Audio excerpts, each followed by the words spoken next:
नमस्कार। अहिले भर्खर देखाइएको दृश्य विक्रम सम्वत 2072 साल वैशाख 12 गते गएको भूकम्पको हो। उक्त भूकम्प र महिनौसम्म गएको पराकम्पनका कारण करिब 9000 व्यक्तिको ज्यान गयो। हामीमध्ये कयौँले परिवार, प्रियजन, आफन्तहरू गुमायौँ। लाखौँ घरहरू तहस नहस भए।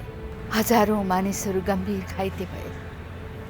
हाम्रो ऐतिहासिक संस्कृति सम्पदा धरोहरहरू क्षतिग्रस्त भए। यी घटनाक्रमहरू अझै पनि हाम्रो मनभित्र ताजै छ। नेपालमा विभिन्न समयमा साना ठुला भूकम्पहरू गइरहन्छन्। भूकम्प के हो, किन जान्छ, कसरी जान्छ भन्ने कुरा थाहा पाउनु महत्त्वपूर्ण हो। नेपालमा बारम्बार भूकम्प किन जान्छ त? एकैछिन विज्ञहरूको कुरा सुन्नु है। दक्षिणतर्फको भारतीय भूखण्ड र उत्तरतर्फको तिब्बतियन भूखण्ड बीचको जुदाईको कारणले पूर्वमा बर्मादेखि पश्चिमको अफगानिस्तानसम्म यो 2500 किलोमिटर लामो हिमालय श्रृङ्खलामा बारम्बार भूकम्प जाने गर्छ। दक्षिणतर्फको भूखण्डले उत्तरतर्फको चाहिँ तिब्बतियन भूखण्डलाई बारम्बार दबाब दिन्छ र यो दबाब दिँदाखेरि प्रतिवर्ष 2 सेन्टिमिटरको दरलेको दबावले गर्दाखेरि हिमालय क्षेत्रमा के हुन्छ, शक्ति सञ्चय हुन्छ। र त्यो शक्ति सञ्चय त्यहाँ रहेका चट्टानहरूले थेग्ने भन्दा बढी हुन गएमा चट्टानहरू भाँचिन्छन् र यो करिब जाने 12 देखि 15 किलोमिटर 20 किलोमिटरसम्मको डेप्थसम्म यो प्रक्रियाहरू चलिरहन्छ र त्यो भाँचिएका चट्टानहरूबाट निस्किएको चाहिँ तरङ्गहरू प्रसारण हुन थाल्छन् र त्यही तरङ्गको चाहिँ प्रसारणले तपाईँको घरसम्म भूकम्पको रूपमा आइपुग्छ। 1990 सालको महाभूकम्प भन्नुहोस्, 1833 सालको चाहिँ नि त्रिशुली भूकम्प भन्नुहोस्, 2015 को गोर्खाको भूकम्प भन्नुहोस्, यी सबै भूकम्पहरू चाहे त आसामको भूकम्प होस्, यो हिमश्रृङ्खलामा जाने सबै भूकम्पहरू यही भूकम्पीय जाने प्रक्रियाद्वारा भूकम्प जाने कुराहरू चाहिँ नि अहिले अध्ययन अनुसन्धानबाट चाहिँ थाहा भएको छ।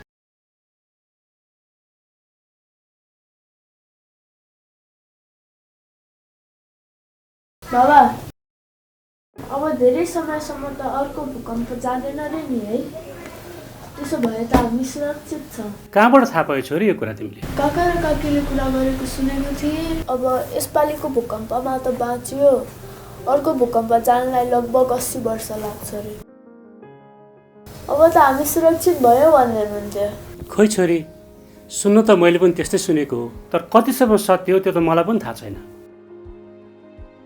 एउटा ठुलो भूकम्प गएपछि लामो समयसम्म अर्को ठुलो भूकम्प जाँदैन भन्ने कुरा हामीले सुनेको हुनुपर्छ। अब अर्को भूकम्प जाउन्जेल आफू बाँचिँदैन, आफै नरहेपछि के को चिन्ता धेरैलाई लागेको होला। तर के साँच्चै अब 70-80 वर्षसम्म अर्को भूकम्प जाँदैन? नेपालमा ठ्याक्कै 70-80 वर्षको अन्तरालमा ठुलो भूकम्प जान्छ भनेर भन्न सकिँदैन। कम समयको अन्तरालमा समेत ठुला भूकम्पहरू गएका छन्। त्यसैले जुनसुकै समयमा पनि ठुला भूकम्प जान सक्छ भन्ने कुरालाई मनन गरी सुरक्षाका उपायहरू अपनाउनु पर्दछ। ठुला भूकम्पहरूमा धेरै मानवीय क्षति हुने गरेको छ र नेपाल जस्तो घर संरचना भएको स्थानहरूमा मानवीय क्षतिको मुख्य कारण कमजोर घरहरू नै हुन्। विगतका भूकम्पहरूमा लगभग 80% मानव मृत्यु हामीले बनाएको कमजोर घर संरचनाहरू भत्केर नै भएको अध्ययनहरूबाट देखिएको छ। त्यसैले भूकम्प प्रतिरोधी घर बनाउनु नै भूकम्पबाट सुरक्षित हुने मुख्य उपाय हो। हावाहुरी, वर्षा, असिना पर्दा घरभित्र जान्छौँ, भूकम्प जाँदा अत्तालिएर घर बाहिर भाग्छौँ। तर भूकम्पबाट सुरक्षित घर बनायो भने यसरी अत्तालिएर घर बाहिर भाग्नुपर्ने अवस्था नै आउँदैन। आफू र आफ्नो परिवारलाई सुरक्षित बनाउनको लागि भूकम्प प्रतिरोधी घर नै बनाउनु पर्दछ। अहिलेसम्म हामीले भूकम्प कसरी जान्छ, किन नेपाल भूकम्पको जोखिममा छ र भूकम्पको बेला हामीले बनाएका कमजोर घर संरचनाहरू भत्किनाले अधिकांशको ज्यान जाने रहेछ भन्ने कुरा थाहा पायो। अब एकैछिन भूकम्प थेग्ने घर निर्माण गर्दा लाग्ने खर्च र भवन निर्माण संहिता भनेको के हो, यसबारेमा पनि बुझौँ है। राष्ट्रिय भवन संहिता भूकम्प प्रतिरोधी घर निर्माण गर्ने एउटा विधि हो, डिजाइन हो र नेपालमा हामीसँग हाम्रो आफ्नै राष्ट्रिय भवन संहिता छ र यो नेपालका सबै नगरपालिकाहरू र 1000 भन्दा बढी घरधुरी भएका गाउँपालिकाहरूमा हामीले अनिवार्य गरेका छौँ। अहिले यो देशमा सबैतिर लागू भएको छ र राष्ट्रिय भवन संहिता प्रयोग गरेर संरचना निर्माण गर्दा त्यो भूकम्प आउँदा भूकम्पीय जोखिमलाई पर्याप्त समय दिएर मानिसलाई त्यहाँ बसिरहेका मानिसहरूलाई घरबाट बाहिर निस्कनको लागि पर्याप्त समय दिन्छ। अब पहिला चाहिँ के हुन्थ्यो भने 2072 सालको भुइँचालो अगाडि भूकम्प प्रतिरोधी भवन बनाउनुपर्छ, राष्ट्रिय संहिताको भवन संहिताको पालना गर्नुपर्छ भनेर हामी एडभोकेसी गर्दा स्थानीय तह र जनताहरूले यो राष्ट्रिय भवन संहिताको पालना गर्यो भने त घर महँगो हुन्छ, यो अनावश्यक खर्च किन गर्नु भनेर उहाँहरू त्यसप्रति रिलक्टेन्ट हुनुहुन्थ्यो। तर 72 सालको भुइँचालोले उहाँहरूलाई नै होइन यो हामीले राष्ट्रिय भवन संहिता त पालना गर्नुपर्ने रहेछ भन्ने उहाँहरूले थाहा पाउनु भएको छ, त्यो मेसेज गएको छ। त्यसकारणले अहिले राष्ट्रिय भवन संहिताको पालनामा कसैले पनि कन्जुसाइ गरेको जस्तो हामीले अनुभव गरेका छैनौँ। खालि एउटा कुरा के छ भने राष्ट्रिय भवन संहिता पालना गर्दा असाध्यै धेरै महँगो हुन्छ भन्ने कुरालाई चाहिँ त्यो महँगो बनाउने त्यस्तो धेरै महँगो हुने होइन। त्यो राष्ट्रिय भवन संहिता पालना गर्ने भनेको हामीले प्रयोग गर्ने सिमेन्ट डन्डी जे जति निर्माण सामग्री छ त्यसलाई एउटा निश्चित विधि पुर्याएर सामान त्यही नै हो तर खालि तरिका मात्रै भूकम्प प्रतिरोधी बनाउने। अफकोर्स अलिकति 10-8% चाहिँ भवनको टाइप हेरेर कसैमा 5-7%, कसैमा 10-12% कस्ट पनि बढी लाग्छ। तर अब त्यो कस्ट चाहिँ के को लागि खर्च गरे भन्दा हाम्रो आफ्नो सुरक्षाको लागि। भूकम्पले मान्छे थोडी मार्छ, भूकम्पले मान्छे मार्ने होइन, भूकम्पले हामी बसिरहेको संरचना भत्किँदा मर्ने हो। त्यसैले आफ्नो जीवन सुरक्षाको लागि कुल लागतमा 10-12% बढीमा खर्च गरेर भूकम्प प्रतिरोधी संरचना बन्छ भने किन नबनाउने भन्ने अहिले चाहिँ आम मानिसलाई पनि त्यो लागिसकेको छ। राष्ट्रिय भवन संहिता भनेको धेरै पैसा खर्च गरेर बनाइने मल्टी स्टोरी बिल्डिङ, बहुतले भवन र ठुला आरसीसी बिल्डिङको लागि मात्रै प्रयोग हुने होइन। राष्ट्रिय भवन संहिता हाम्रा गाउँघरमा बनाइने सामान्य भवनहरू, काठ, ढुङ्गा, माटोबाट बनाइने घरहरूको लागि पनि यसले सम्बोधन गर्छ। ती घरहरू पनि कसरी बनाउने, उदाहरणको लागि हामीले ढुङ्गाको गारो लगाएर घर बनाउँदा कर्नरमा ठुलो ढुङ्गा राख्नुपर्ने, झ्याल ढोकाको तलमाथि चाहिँ हामीले लिन्टेल ब्यान्डहरू दिनुपर्ने, सिल ब्यान्ड दिनुपर्ने, ग्याबल वाल बनाउँदाखेरि चाहिँ माथि त्यो सावधानी अपनाउनु पर्ने, त्यसका निश्चित विधिहरू छन् त्यो पुरा गर्नुपर्ने। अनि कर्नरमा चाहिँ त्यो ब्यान्डले जोड्नुपर्ने, यस्ता विधिहरू सामान्य घरमा पनि प्रयोग गरिन्छ। त्यसैले राष्ट्रिय भवन संहिता चाहिँ सबै प्रकारको भवनको लागि हो, ठुला भवनहरूको लागि मात्रै होइन। अब राष्ट्रिय भवन संहिताको महत्त्व बुझाइरहनु परेन। 72 साल वैशाख 12 गतेको भूकम्पले त्यसको राष्ट्रिय भवन संहिताको आवश्यकतालाई टड्कारो रूपमा राखेको छ। अब त्यसलाई पालना गर्छु भनेर मलाई प्रविधि चाहियो भन्ने हो भने स्थानीय तहदेखि हाम्रो शहरी विकास तथा भवन निर्माण विभागका विभिन्न इकाइहरू मार्फत त्यो सहयोग पनि उपलब्ध छ भनेपछि राष्ट्रिय भवन संहिताको कार्यान्वयन प्रभावकारी हुन्छ भन्ने हाम्रो अपेक्षा छ र त्यसको लागि शहरी विकास तथा भवन निर्माण विभाग हामी सदैव तयार छौँ। नेपाल यस्तो भूकम्पीय जोखिममा छ कि बलियो घर बनाउनु बाहेक हामीसँग कुनै अरू उपाय छैन भन्दा पनि फरक पर्दैन। किनकि भूकम्पलाई त हामी रोक्न सक्दैनौँ तर बलियो घर अवश्य बनाउन सक्छौँ।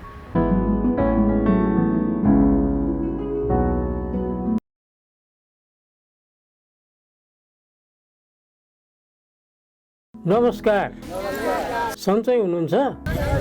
आज हामी के गर्न जम्मा भएको थाहा छ हजुरहरूलाई? थाहा छ है। आज हामी खास गरिकन यो पिलरवाला घर भुइँचालो थेक्ने तरिकाले बनाउँदाखेरि के कुरामा ध्यान दिनुपर्छ भन्ने विषयमा कुरा गर्न जम्मा भएको हो कि। त्यसैले हामीले कुरा गरिरहँदाखेरि तपाईँहरूले केही नबुझेको कुरा छ भने कतिखेर बुझिँदैन तत्कालै सोध्नु होला है त। अनि यहाँहरूलाई यो बताउनको लागि चाहिँ हामी केही कुराहरू देखाउँछौँ, तपाईँहरूलाई नमुना देखाउँछौँ, केही अरू उदाहरणहरू गर्छौँ, कतिपय बेला भिडियो पनि हेरौँला, अरू नमुना पनि हेरौँला होइन। र यो सबै चिज गर्नको लागि चाहिँ मसँग अरू 3 जना साथीहरू हुनुहुन्छ। म नमस्कार विजय कृष्ण उपाध्याय है र मसँग अघि भने अरू 3 जना साथीहरू हुनुहुन्छ। नमस्कार सबैजनालाई, म करुणा शाक्य। तपाईँहरू सबैलाई यस कार्यक्रममा स्वागत छ। सबैजनालाई नमस्कार, म अनुप पौडेल। यहाँहरू सबैजनालाई नमस्कार, म शोभाराम भट्टराई। ल अब कुरा सुरु गरौँ है त। घर बनाउँदा हामीलाई सबभन्दा पहिले के चाहिन्छ त? सर पहिला त हामीलाई पैसै चाहियो, त्यसपछि हामीलाई नक्सा चाहियो, नक्सापछि हामीलाई ठेकेदार चाहियो, अनि हामीलाई सरसामानमा रोडा, इँटा, बालुवा, गिटी, रड, पानी इत्यादि चाहियो नि सर। यहाँले भन्नुभएको कुरा ठिकै हो, तर त्यतिले मात्रै पुग्छ त घर बनाउनलाई? ओहो सर, घर बनाउने कुरा चाहिँ गरियो तर घडेरीको कुरा चाहिँ बिर्सेछ। घडेरी छान्दा हामीले कस्तो खालको छान्नुपर्छ होला? ल अब हामी त्यही विषयमा कुरा गर्छौँ है त। हामीले घर बनाउँदाखेरि भिर, पाखो, पहिरो जाने ठाउँमा घर बनाउनु हुँदैन। त्यस्तै सिमसार क्षेत्र, दलदल भएको ठाउँमा पनि हामीले घर बनाउँदा सुरक्षित हुँदैन। अर्को, ताल तलैयाको वरिपरि अथवा छेउछाउ, नदीको छेउ घर बनाउँदाखेरि पनि घर असुरक्षित हुन्छ। हामीले बनाउने घर भनेको समतल ठाउँमा हुनुपर्छ। यदि अलि बढी हाम्रो भिरालो जग्गा छ भने चाहिँ त्यो भिरलाई खारेर मात्रै घर बनाउनु पर्छ। यो त हाम्रो घरेडीको कुरा भयो। अब हाम्रोतिर यहाँ माटो देखाउने चलन पनि छ, यो के को लागि होला सर? माटो देखाउने कुरा गर्नुभयो। माटो देखाउने भनेको चाहिँ वास्तवमा कतिको बलियो छ जाँच्नको लागि नै देखाउने हो। पहिला चाहिँ हाम्रो पुरोहितहरू, पण्डितहरू अथवा ज्योतिषहरू कहाँ हामीले माटो देखाउने गरेका थियौँ होइन। अनि उहाँहरूले चाहिँ हाम्रो घडेरीमा गएर 2 हात लामो, 2 हात चौडा र 2 हात गहिरो खाल्डो खन्नुहुन्छ अथवा खनाउनुहुन्थ्यो। त्यो खाल्डोबाट आएको माटो फेरि खनिसक्ने बित्तिकै खाल्डोमा भर्ने। खाल्डो यदि पुरिएन भने त्यो माटो कमजोर छ भन्ने थाहा भयो।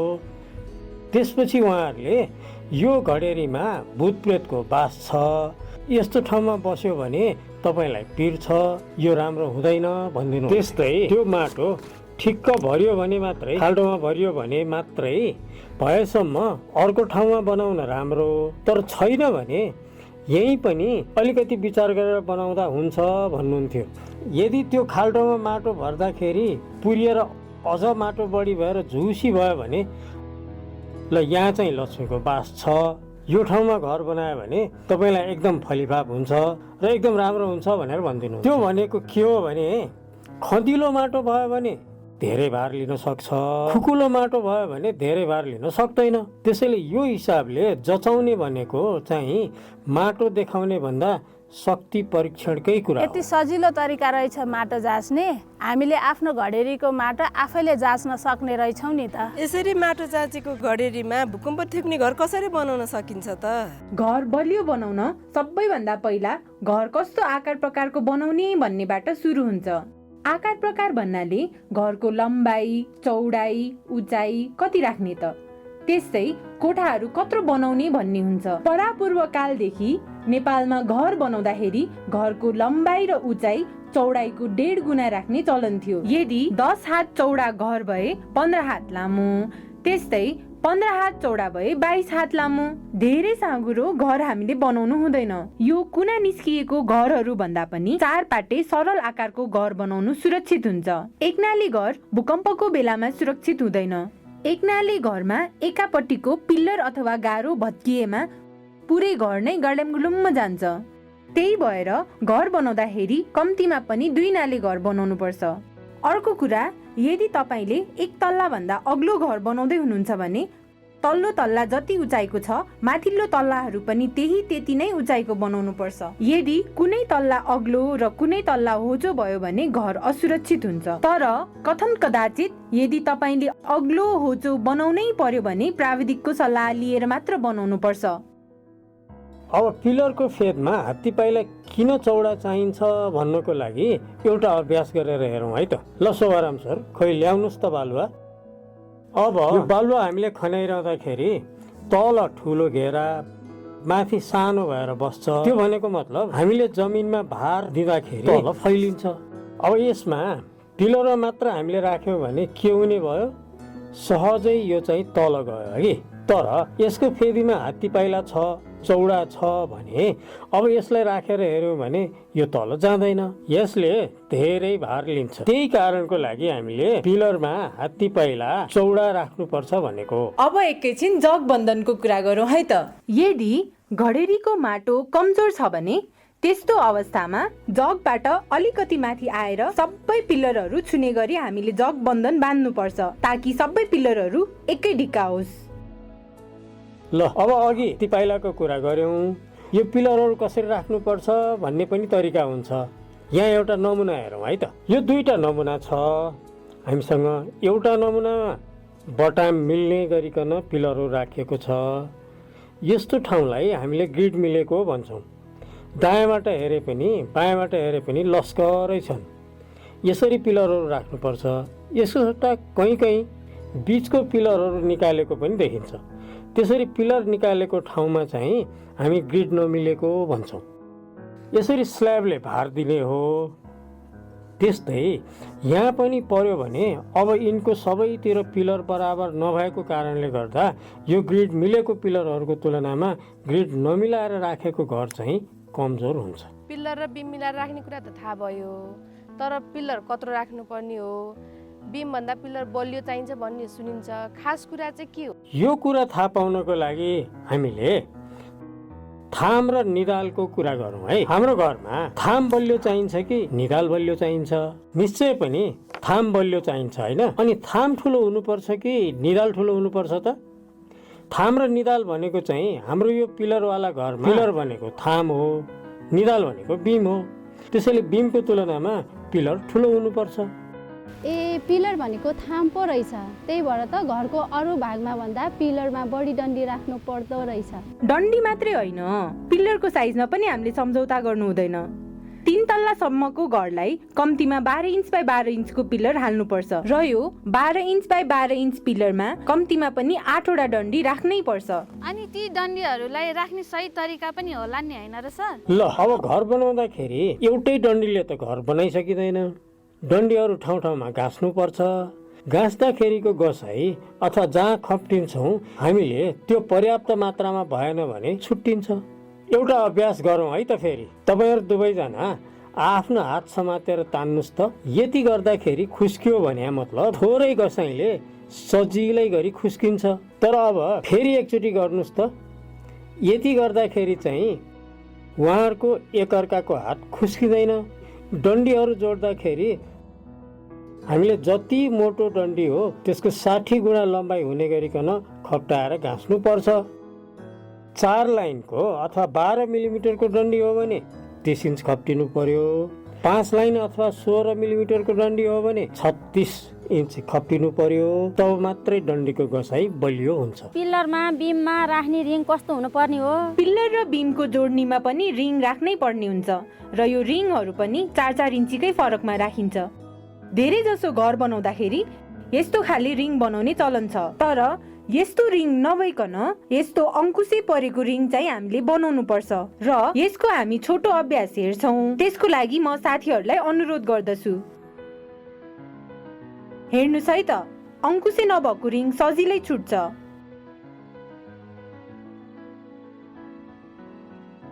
अंकुशे भएको रिङमा चाहिँ यो 2टा अंकुशको कारणले गर्दाखेरि यो छुट्टिन पाउँदैन। आजकल कसै कसैको घरमा गारोको बीचबीचमा झ्यालको तल र माथि सानो ढलान गरेको देख्छु, के त्यो राख्नै पर्ने हो र? आहा, तपाईले एकदम राम्रो कुरा गर्नुभयो। हो, हाम्रो पुरानो घरहरूमा पनि त्यो चलन चल्तीमा थियो। वरिपरि सबै घरहरूलाई गारोको भित्तालाई बाँध्ने गरी बन्धन राख्ने चलन थियो। त्यस्तै गरिकन अहिले हाम्रो पिलरवाला घरमा 2वटा पिलरको बीचको गारोलाई केले बाँधेको छ त? हो, त्यो बाँध्नको लागि झ्यालको मुनिको तहमा र झ्यालको माथि पर्ने तहमा सबै पिलर र भित्ताहरूलाई समात्ने गरिकन मसिनो बन्धनहरू राख्नुपर्छ। त्यसले घरलाई एकै ढिक्का बनाउँछ। ढलान गर्ने मसलामा के कति कति राख्नु पर्ने हो? बाले के कति कति राख्नुपर्छ ढलानमा भन्नुभयो।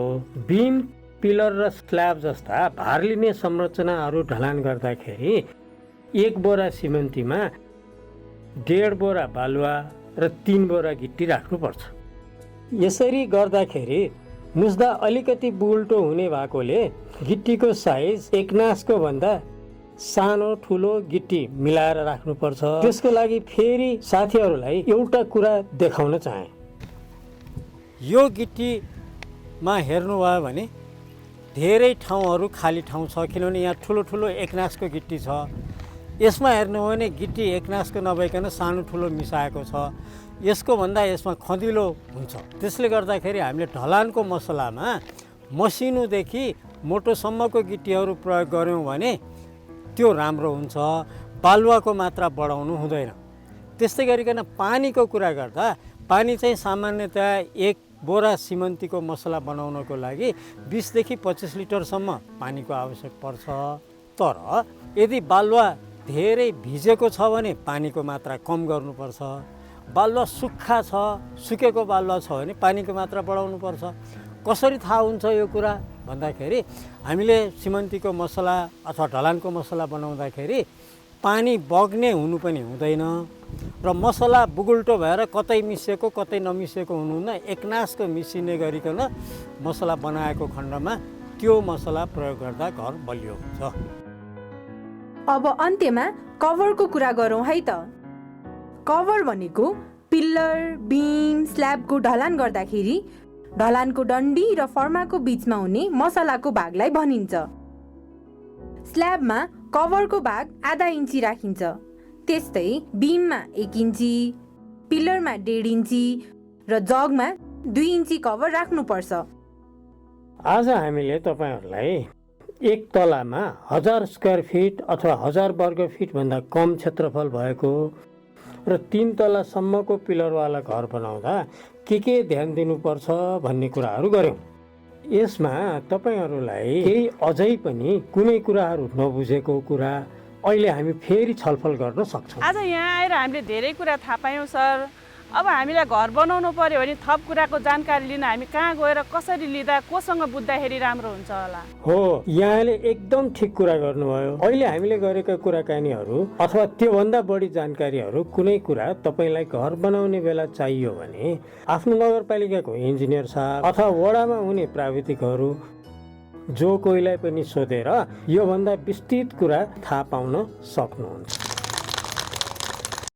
भूकम्पबाट सुरक्षित घर निर्माणमा घरधनीले विचार पुर्याउनु पर्ने मुख्य प्राविधिक बुदाहरू: पानी जम्ने, ढुङ्गा खस्ने, बाढी पहिरो जान सक्ने, नदीको बगर वा सिमसार क्षेत्रमा घर बनाउँदा सुरक्षित हुँदैन।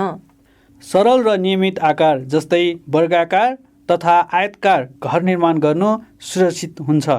जगको हात्तीपाइले चौडा राख्नुपर्छ। जगको गहिराई, लम्बाई र चौडाई माटोको प्रकार अनुसार हुनुपर्छ। पिलरहरू जताबाट हेर्दा पनि सिधा सिधा लाइनमा पर्ने गरी ग्रिड मिलाएर राख्नुपर्दछ। पिल्लरको साइज 12 इन्च बाई 12 इन्चको हुनुपर्दछ र पिल्लरमा 8 वटा डन्डी राख्नुपर्दछ। डन्डी गास्दा डन्डीको मोटाइको 60 गुणा खप्टिनु पर्दछ। 4 लाइनको डन्डी भए 30 इन्ची र 5 लाइनको डन्डी भए 36 इन्च खप्टिनु पर्दछ। पिल्लरमा रिङहरू 4 इन्चीको फरकमा चित्रमा देखाए जसरी 135 डिग्रीमा 3 इन्च हुक बनाएर राख्नु पर्दछ। बिमका डन्डीहरूलाई बाहिरी पिलरभित्र डन्डीको मोटाइको 60 गुणा हुने गरी घुसाउनु पर्दछ र जोर्नीहरूमा पनि रिङ राख्नु पर्दछ। ढलान गर्ने मसलाको अनुपात 1 भाग सिमेन्ट, 1.5 भाग बालुवा र 3 भाग रोडा राख्नु पर्दछ। पिलरको डन्डी गास्दा बिम पिलरको जोर्नीबाट 2 फिट पर वा पिलरको 20 भागमा पर्ने गरी गाँस्नु पर्दछ।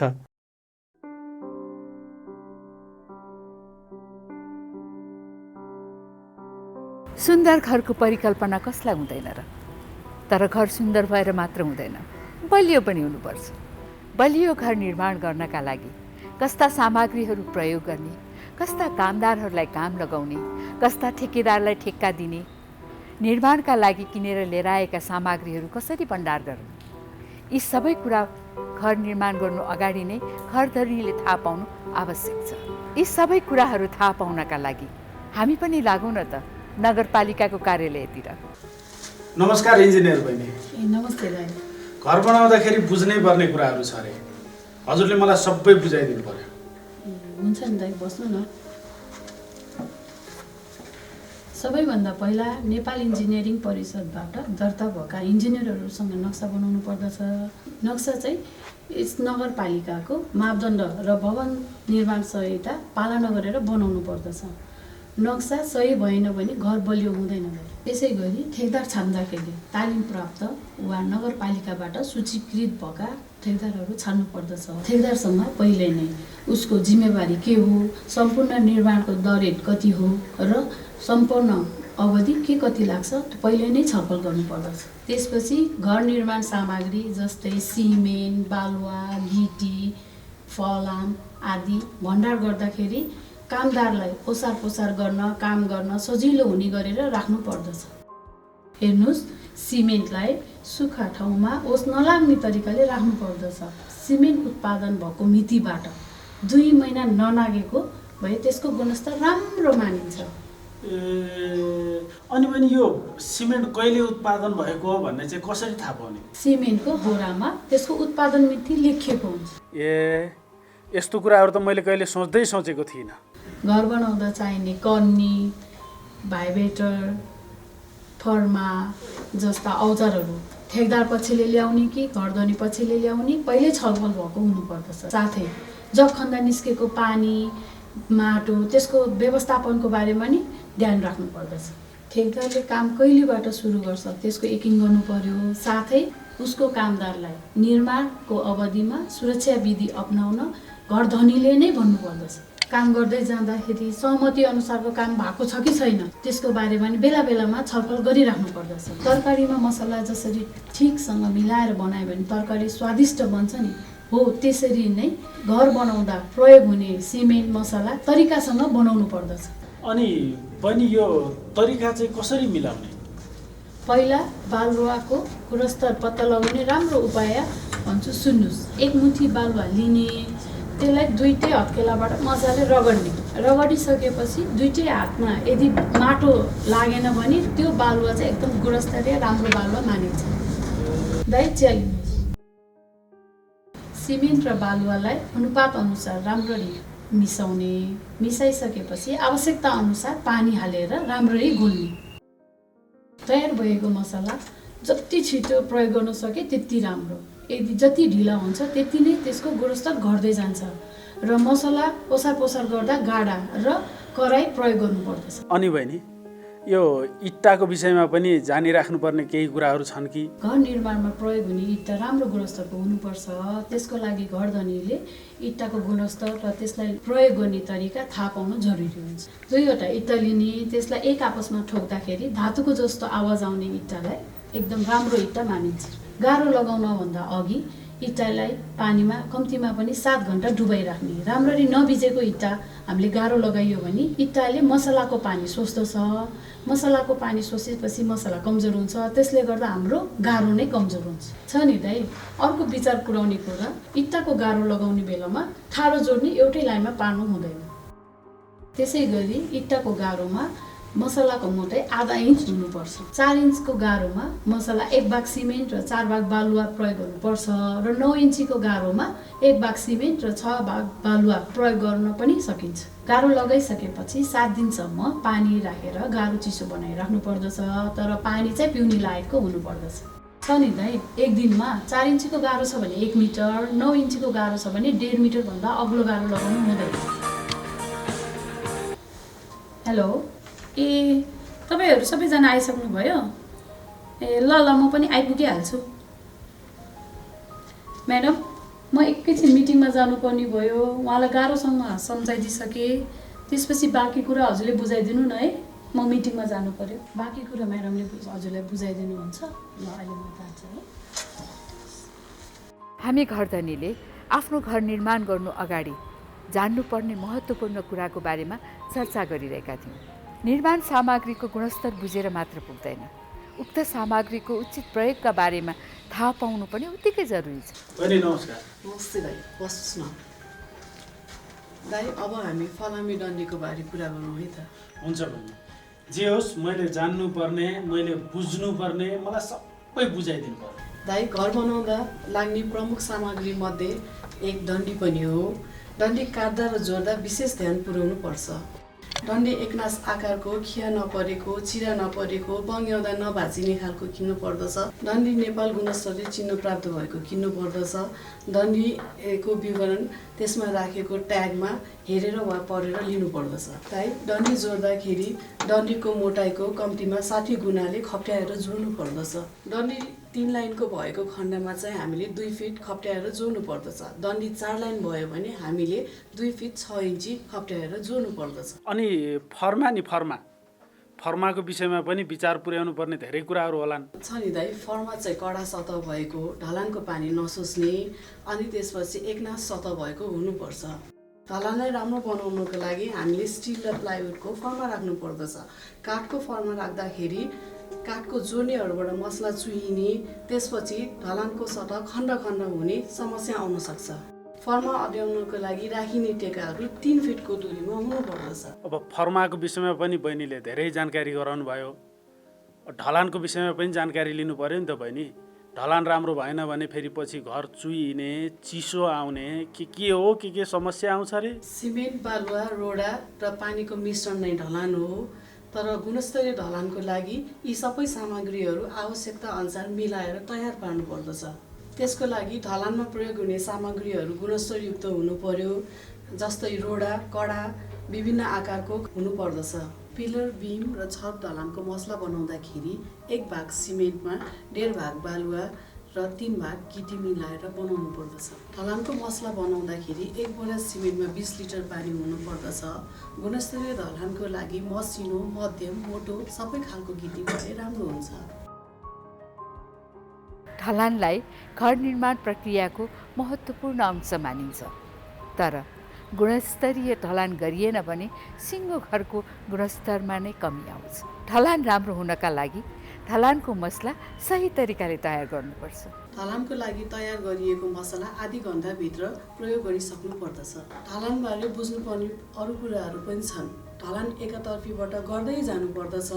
ढलान गरिसकेको भागमा किल्चिने र हिँड्ने गर्नु हुँदैन। यसै गरी पिलर र छत ढलान गर्दा ढलानको मसला 3 फिटभन्दा माथिबाट फ्याँक्नु हुँदैन। यसरी फ्याँक्दाखेरि मसलाको मिश्रण खलबलिएर एकातिर रोडा, अर्कोतिर सिमेन्ट र बालुवा पर्न जान्छ। ढलान गर्दाखेरि भाइब्रेटरको प्रयोग आवश्यक हुन्छ। भाइब्रेटरले ढलानलाई खदिलो पार्ने काम गर्दछ। भाइब्रेटर र मिक्सर दुइटै प्रयोग गरेको देखिन्छ। तर घरको भार बोक्ने पिलरको ढलान भने चाहिँ हातैले मात्र गरेको देखिन्छ। त्यसैले पिलरको ढलानमा पनि भाइब्रेटर र मिक्सर दुइटै प्रयोग हुनुपर्दछ। यदि कुनै ढलान भाइब्रेटर र मिक्सर बिना गर्नु पर्यो भने हामीले 10% जति सिमेन्टको मात्रा बढाउनु पर्दछ। आज यहाँ आएर धेरै कुरा जानकारी भयो। म यहाँ नआएको भए मेरो घर बलियो हुने थियो कि कमजोर हुने थियो कि मलाई त केही थाहै नहुने रहेछ। बुझ्नुपर्ने कुरा त अझै सकिएको छैन नि दाइ। ढलान सकिएको केही घन्टापछि ढलान जम्न थाल्दछ। त्यसपछि पानी हालेर चिस्याउने काम गर्नुपर्दछ। ढलानलाई सुक्न दिनु हुँदैन। ढलानलाई कम्तीमा 21 दिनसम्म निरन्तर पानी हालेर चिस्याइराख्नु पर्दछ। ढलान सिद्धिसकेपछि फर्माहरू कहिले झिक्ने भन्ने कुरा थाहा पाउनु जरुरी छ। छत ढलानको फर्माहरू झिक्दा हामीलाई कम्तीमा 21 दिन चाहिन्छ भने डिपिसी र जगबन्धनको फर्माहरू 2-3 दिनमा झिक्न सकिन्छ। फर्मा झिक्न हतार गर्नु हुँदैन। फर्मा समयभन्दा अघि झिक्यो भने ढलान कमजोर हुन जान्छ। धेरै चिसो अथवा धेरै गर्मी ठाउँमा प्राविधिकको सल्लाह अनुसार फर्मा झिक्नु पर्दछ। बुझ्नुभयो त दाइ? अब बहिनीले यति राम्रोसँग बुझाउनु भएको छ, नबुझ्ने त कुरै भएन नि। अब यो कुरा म घरमा गएर मेरो परिवारलाई, केटाकेटीलाई सबैलाई बुझाउँछु। मैले मात्र बुझेर भएन, अरूले पनि त बुझ्नु पर्यो नि। सधैँ म घरमा हुँदिनँ। हो नि दाइ। बहिनीलाई धेरै धेरै धन्यवाद।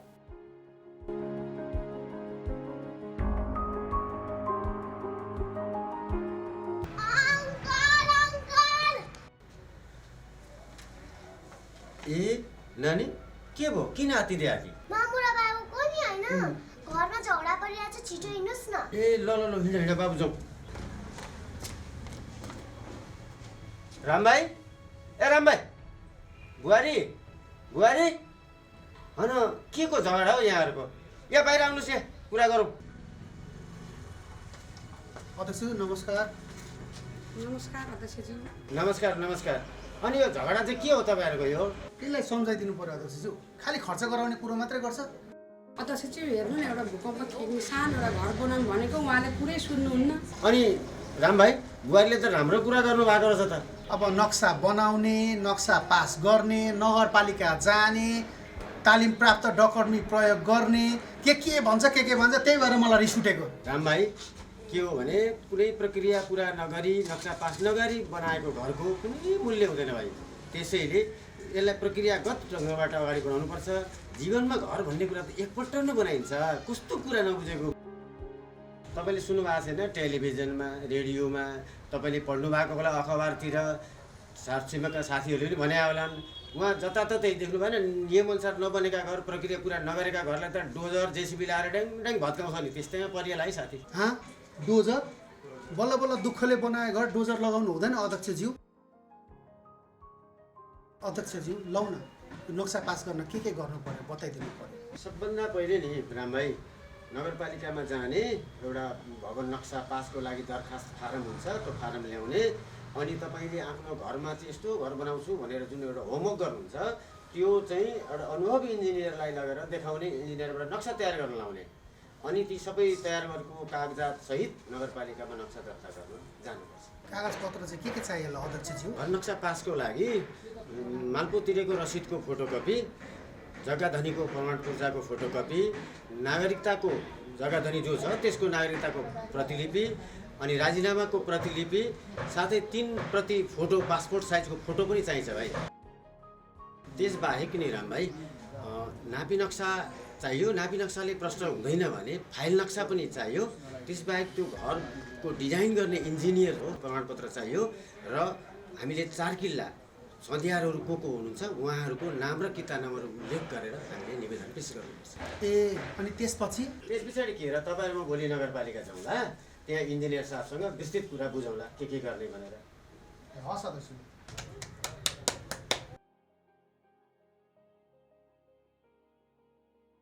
नमस्कार इन्जिनियर साहब। नमस्ते, बस्नुहोस् न।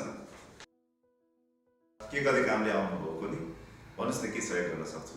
इन्जिनियर साहब, उहाँ मेरो छिमेकी भाइ, उहाँले नयाँ घर बनाउने सोचमा हुनुहुन्छ।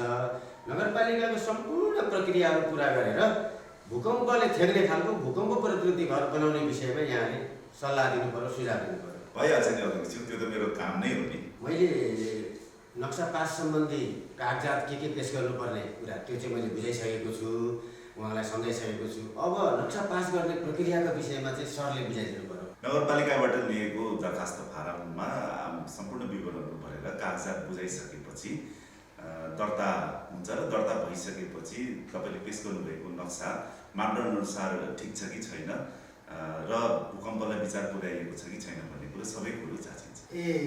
अनि जाँच्दा गल्ती भेटियो भने नक्सा पासै हुँदैन त सर? नक्सामा जहाँ सुधार गर्नुपर्ने हो त्यो सुधार गरेर ल्याउनुपर्छ। त्यसपछि तपाईँको सन्ध्याहरूको नाममा हामीले यहाँबाट 15 दिने सूचना निकाल्छौँ। सूचना निकालेको 15 दिनपछि तपाईँले आफ्नो सन्ध्याहरू सहित कम्तीमा पनि 7 जना व्यक्ति चाहिँ रोबरमा बस्ने मानिस खोज्नुपर्ने हुन्छ। सबै सन्ध्याहरूले सहयोग गरिदिए भने 2-3 दिनभित्रमा प्लिन्थ लेभल या डिपिसीसम्मको इजाजत तपाईँले पाउनुहुन्छ। अनि यहाँसम्म त कुरो राम्ररी बुझ्नु होला नि रामभाइ? बुझे अध्यक्षज्यू। अनि सर, मेरो सन्ध्याहरूले सरजमिनमा सही गर्दैन भने मैले घर बनाउन पाउँदिनँ त? एकदमै राम्रो जिज्ञासा राख्नुभयो। यदि तपाईँको सन्ध्यामध्ये एकजनाले मात्र पनि कुनै कारण देखाइ सही गर्न मानेनन् भने नगरपालिकामा निवेदन दिनुपर्ने हुन्छ।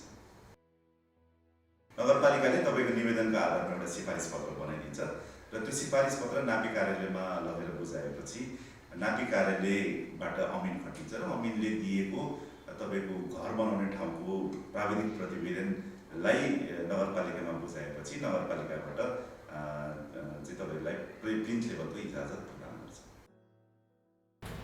नक्सा पास प्रक्रियाबारे जानकारी दिने क्रममा प्लिन्थ लेभलसम्मको नक्सा पासबारे अवश्य पनि यहाँहरूले बुझ्नुभयो होला। अब प्लिन्थ लेभलभन्दा माथिको निर्माण अनुमतिका लागि के प्रक्रिया रहेछन् त, त्यसबारे पनि बुझौँ न। इजाजत पत्र अनुसार घरको जमिन माथिको टाइबिङ निर्माण सम्पन्न भएपछि तपाईँले आफ्नो प्राविधिक र आफ्नो परामर्शदाता र निर्माणकर्मीको प्राविधिक प्रतिवेदन पेश गर्नुपर्ने हुन्छ।